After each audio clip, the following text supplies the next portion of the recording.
आप देख रहे हैं SKK न्यूज।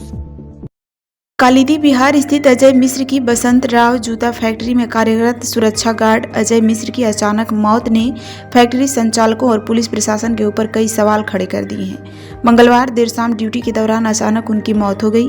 मौत की खबर मिलते ही परिवार में कोहराम मच गया। परिजनों ने आरोप लगाया कि अजय मिश्रा की मौत किसी साजिश के तहत की गई है और फैक्ट्री संचालक की लापरवाही इसमें भूमिका निभा सकती है। मृतक के परिजन पोस्टमार्टम गृह पर एकत्र होकर चीख कर न्याय की गुहार लगा रहे हैं। परिजनों का यह भी सवाल है कि फैक्ट्री के आसपास कई अस्पताल मौजूद होने के बाद अजय मिश्र को सीधे SN मेडिकल ले जाया गया।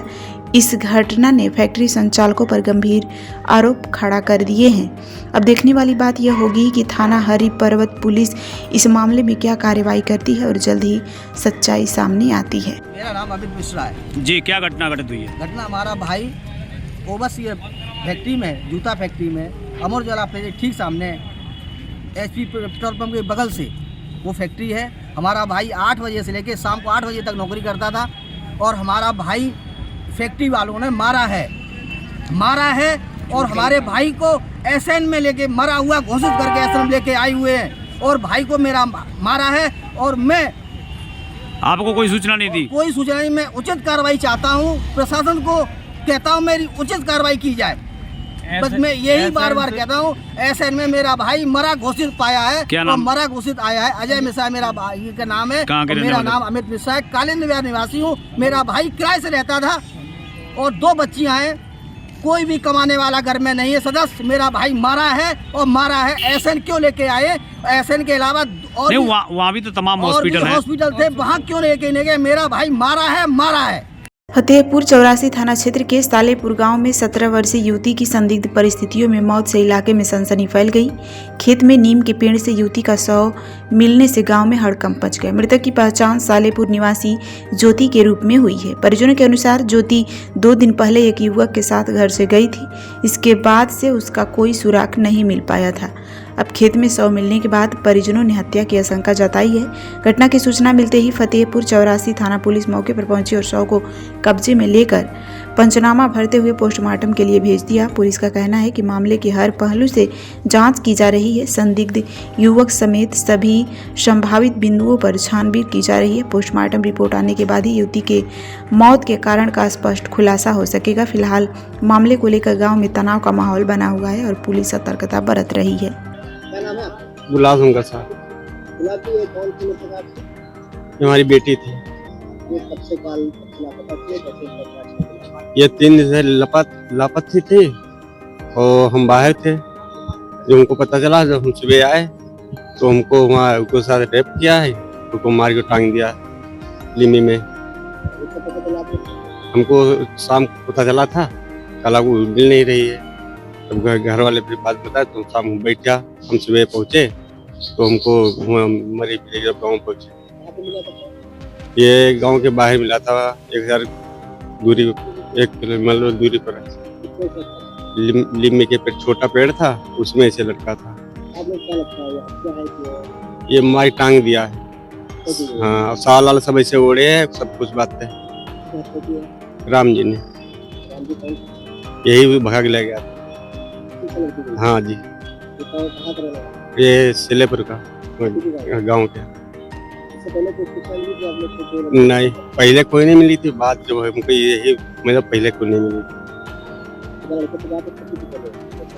नहीं, हमारे सामने तो नहीं बात करती थी। घरवाली सब मान लो, हम तो बाहर थे तो घरवाली बोली कारण यही बात करती थी। हमें जब बाहर तुरंत तो मरी मिली तो हम लोग इसी भाग गए। तो पहले घर वाले कहाँ और ढूंढ पाए, तो इधर देखो। बाद में जब मिली नहीं तो हमको बताया शाम को, तो हम शाम तुरते बैठ गया तो हम सुबह पहुँचे। अब कुछ नहीं हुआ है, लड़का पकड़ कर लिया। अब आगे हम यही चाहते हैं, इसको दंड मिला, तुम्हारी हम दिखाएंगे। 4 बच्चे थे, 1 लड़का था, 3 बेटी। ये बड़ी थी। ये लड़की कितनी उम्र की? इसकी होगी 17 साल। कौन से नंबर की? हाँ जी, सबसे बड़ी थी। उन्नाव से खबर है, जहां बदरका पहुंचे विधानसभा अध्यक्ष ने महान क्रांतिकारी चंद्रशेखर आजाद की प्रतिमा पर माल्यार्पण कर हाथ जोड़कर उन्हें नमन किया। विधानसभा अध्यक्ष ने मंच पर पहुंचते ही स्थानीय विधायक और जिला अध्यक्ष ने माला पहनाकर उनका भव्य स्वागत एवं अभिनंदन किया और चंद्रशेखर आजाद की तस्वीर भेंट की। इसके बाद उपस्थित लोगों ने एक बड़ी माला पहनाकर उनका सम्मान किया। कार्यक्रम के दौरान विधानसभा अध्यक्ष ने कई लोगों को अपने हाथों से सम्मान पत्र प्रदान किए। मंच से संबोधित करते हुए उन्होंने कहा कि देश के प्रति हमारी सोच और विचारधाराएं भले ही अलग हो, लेकिन मूल भावना एक होनी चाहिए, तभी देश आगे बढ़ सकता है। उन्होंने कहा कि जब देश हमारा है तो उसकी जिम्मेदारी भी हम सबकी है। विधानसभा अध्यक्ष ने प्रधानमंत्री नरेंद्र मोदी के नारे सबका साथ सबका विकास सबका प्रयास का उल्लेख करते हुए कहा कि भावना के साथ आगे बढ़कर ही देश उन्नति के पथ पर अग्रसर हो सकता है। उन्होंने कहा कि भारत कभी विश्व गुरु के स्थान पर स्थापित था, लेकिन समय के साथ साथ कई चरणों में देश पीछे रह गया, जिसमें एकता की कमी भी रही। अब हमारे संस्कार, शिक्षा, जज्बा और ऊर्जा को फिर से जागृत करने की जरूरत है, जिसकी प्रेरणा हमें ऐसे वीर सपूतों से मिलती है। चंद्रशेखर आजाद की जयंती के अवसर पर विधानसभा अध्यक्ष ने कहा कि ऐसे महान क्रांतिकारी सदैव अमर रहते हैं और उनकी प्रेरणा से देश निरंतर आगे बढ़ता है। हम उन्हें कुछ दे नहीं सकते, लेकिन उनके विचारों और बलिदान की प्रेरणा लेकर राष्ट्र निर्माण में अपना योगदान अवश्य दे सकते हैं। देखिए, अमर शहीद चंद्रशेखर आजाद जी की जन्म जयंती के अवसर पर उनकी जन्मभूमि बदरका और गांव में आकर अपने आप में एक ऊर्जा का संचार, ऐसे शहीद जो अपने लिए नहीं थे, सिर्फ देश के लिए थे, ऐसे लोग इस धरती के ऊपर सदैव सर्वदा अमर रहेंगे। और हम सब लोगों के लिए सौभाग्य की बात है कि हमारे उनकी इस धरती के ऊपर जन्म लेकर उनकी प्रेरणाएं, जो उनका जज्बा था, जो ऊर्जा थी, जो शक्ति थी, उनका प्रकाश था, वो देशभक्ति के प्रकाश में इसी से अवसर पर यहाँ पर जो परिवर्तन हुआ है वर्षों में, उसको देखकर मैं प्रसन्न हूँ, क्योंकि हम उन शहीदों को कुछ दे नहीं सकते, उनकी स्मृतियों को संजोकर समाज में एक रास्ता दिखा सकते हैं। हमारे सौभाग्य की बात है। मैं आयोजन समिति के सभी सम्मानित सदस्यों को, विधायक मेरे बहुत ही प्रिय श्री आशुतोष को और उनकी पूरी टीम को बहुत शुभकामनाएं देता हूं। और इस प्रकार का मेला जहां पर लोग इकट्ठे होकर शहीद चंद्रशेखर आजाद जी के बारे में जान सकें, कुछ उनसे कुछ प्रेरणा ले सके अपने जीवन में, यही मैं शुभकामनाएं देता। सिद्धार्थनगर से खबर है, जहां अज्ञात कारणों से फल मंडी स्थित 2 फल दुकानों के गोदाम में आग लग गई। आग लगने की सूचना मिलते ही पुलिस विभाग के साथ फायर ब्रिगेड की टीम मौके पर पहुंची।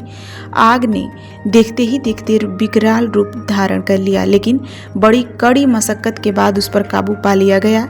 वांसी कोतवाली पुलिस, फायर ब्रिगेड और स्थानीय लोगों के सहयोग से आग को फैलने से रोका गया। सूचना मिलते ही अपर पुलिस अधीक्षक प्रशांत कुमार, पुलिस क्षेत्राधिकारी विश्वजीत मौर्य, पुलिस क्षेत्राधिकारी रोहन यादव सहित भारी संख्या में पुलिस बल मौके पर मौजूद रहा। आग बुझाए जाने के बाद प्रशासन ने राहत की सांस ली। समय रहते आग पर काबू पा लेने से बड़ा हादसा टल गया। जनपद बिजनौर के नजीबाबाद में स्टेशन रोड स्थित एक मोबाइल की दुकान में अचानक भीषण आग लग गई। आग लगते ही इलाके में अफरा तफरी मच गई और देखते ही देखते आग ने विकराल रूप धारण कर लिया, जिससे आसपास के लोगों में दहशत फैल गई। मौके पर मौजूद नागरिकों ने आग बुझाने का प्रयास किया और तुरंत फायर ब्रिगेड की स्थानीय यूनिट को सूचना दी। सूचना मिलते ही फायर ब्रिगेड की टीम मौके पर पहुंची और आग पर काबू पाने में जुट गई। हालांकि स्थानीय लोगों का आरोप है कि यदि फायर ब्रिगेड समय पर पहुंच जाती तो नुकसान को काफी हद तक रोका जा सकता था। फायर ब्रिगेड के देर से पहुंचने को लेकर लोगों में नाराजगी भी देखने को मिली। जो दुकान है इसमें आग कब लगी थी? पता नहीं, हमारे पास तो कॉल गई जब हम यहाँ पर आए। अच्छा, फायर ब्रिगेड की टीम कब पहुंची? लेट पहुंची, हमारे पहुंचने हम कलेड़ी से यहाँ आ गए, मंडी से यहाँ तक नहीं पहुंच पाए। अगर समय से आ जाती क्या आपका सामान बच सकता था? जी, समय से आ जाती तो 40 मिनट हम कलेड़ी से आ गए, कलेड़ी से यहाँ आ गए, मंडी से यहाँ नहीं पहले। अब आप क्या पास है मंडी, पास है, बताइए आप।